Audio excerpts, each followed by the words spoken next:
नमस्कार, मी विनायकच्या नवीन एका व्हिडिओमध्ये तुम्हा सर्वांचं मनापासून स्वागत करते। आज आपण पाहणार आहोत तेल न वापरता केलेली साध्या सोप्या पद्धतीतली डाळ। तर ही डाळ कशी करायची तर पाहूया चला।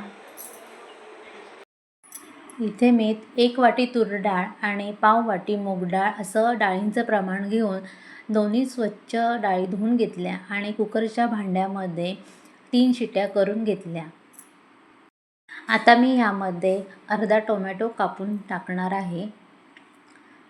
तुम्हाला थंबनेल पाहून कळलंच असेल की यामध्ये मी तेलाचा वापर करणार नाही आहे, तरी पण आपली डाळ नेहमीप्रमाणे छान चविष्ट अशीच होणार आहे।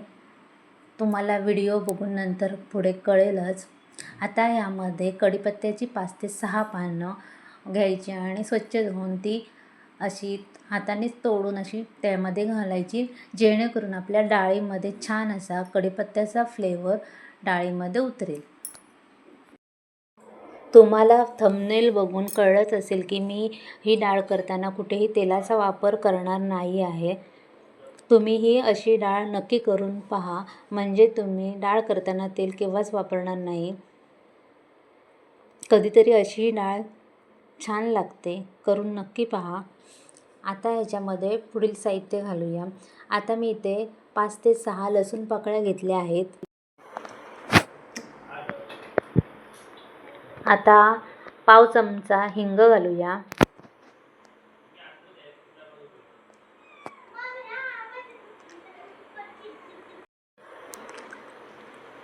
आता 1 छोटा चमचा जिरं घालूया, 1 छोटा चमचा हळद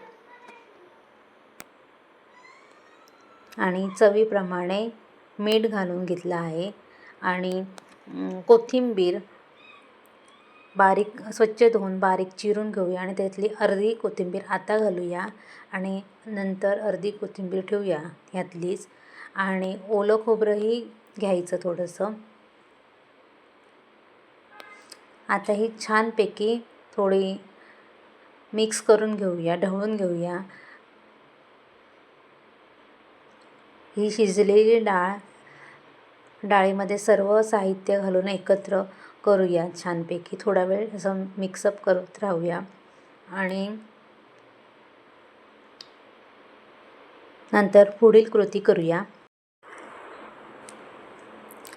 तुम्ही पाहू शकता मी कशा प्रकारे डाळ ढवळत आहे ती।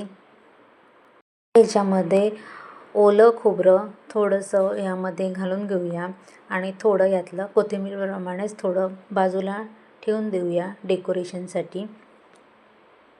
तुम्ही पाहू शकता मी तुम्हाला इथे दाखवलं की कोथिंबीर आणि ओलं खोबरं बाजूला ठेवलेलं आहे ते।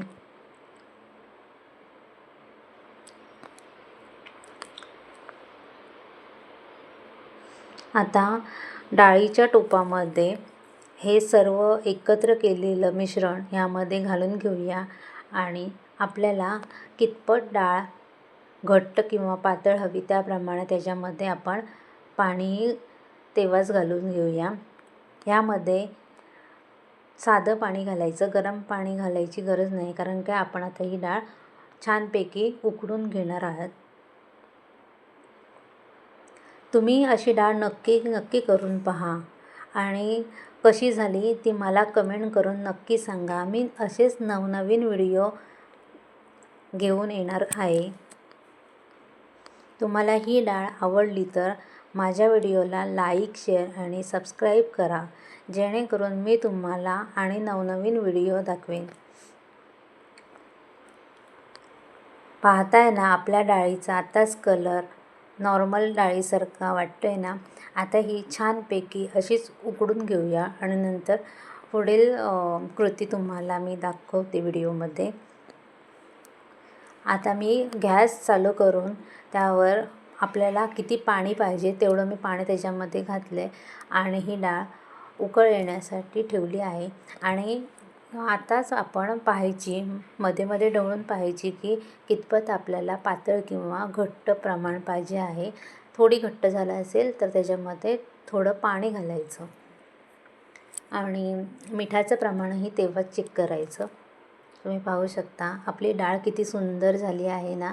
आणि यामध्ये थोडंही तेल नाही असं वाटत नाही, तेलामध्येच केलेली डाळ वाटते आहे नाही, तुम्ही पाहू शकता.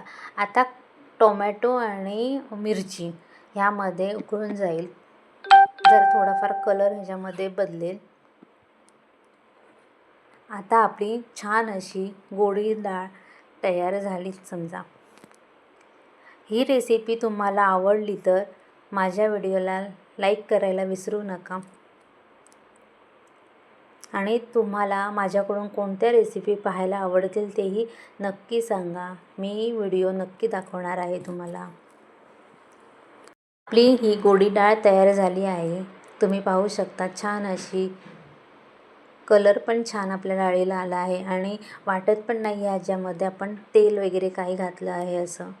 छान अशी गोडी डाळ तयार झाली आहे. आणि आता वरून डेकोरेशनसाठी थोडीशी मगाचीच राहिलेली कोथिंबीर आणि थोडंसं ओलं खोबरं मी डेकोरेशन करत आहे. तुम्हाला मी इथे पुढे दाखवणारच आहे की कशी आपली डाळ झाली आहे ती.